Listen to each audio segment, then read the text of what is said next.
J'ai entendu ta voix et j'ai eu peur et je me suis caché. Hier, nous avons vu comment Dieu appela l'homme et lui demanda « Où es-tu » correspondant à Genèse chapitre 3, verset 9. Nous y avons entendu l'appel de Dieu. Aujourd'hui, nous écoutons la réponse de l'homme. La parole de Dieu dit « Il répondit « J'ai entendu ta voix dans le jardin et j'ai eu peur parce que j'étais nu et je me suis caché. » Ce verset enregistre la première réaction humaine après le péché. Adam ne parle ni du fruit ni du commandement. Il parle de la peur. La première émotion qui apparaît dans l'expérience humaine déchue est la crainte. J'ai entendu ta voix.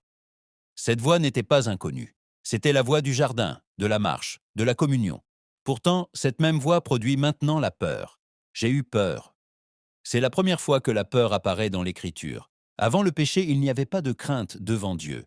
La peur surgit après la désobéissance. Parce que j'étais nu. La nudité existait déjà, mais elle devient maintenant motif de peur. L'homme se sent exposé. Le péché réveille la conscience morale et la vulnérabilité. Et je me suis caché. La séquence est claire.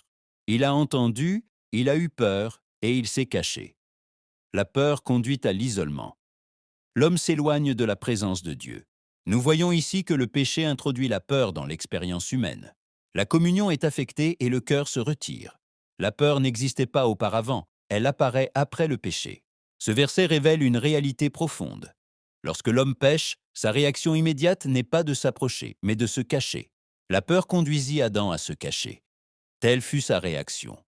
Lorsque le cœur se sent exposé, la tendance humaine est d'éviter la présence de Dieu.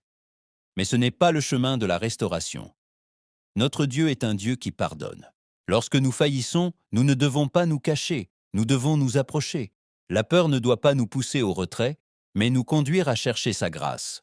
La voix qu'Adam a entendue demeure une voix de restauration pour celui qui décide de revenir. L'écho de la voix de Dieu.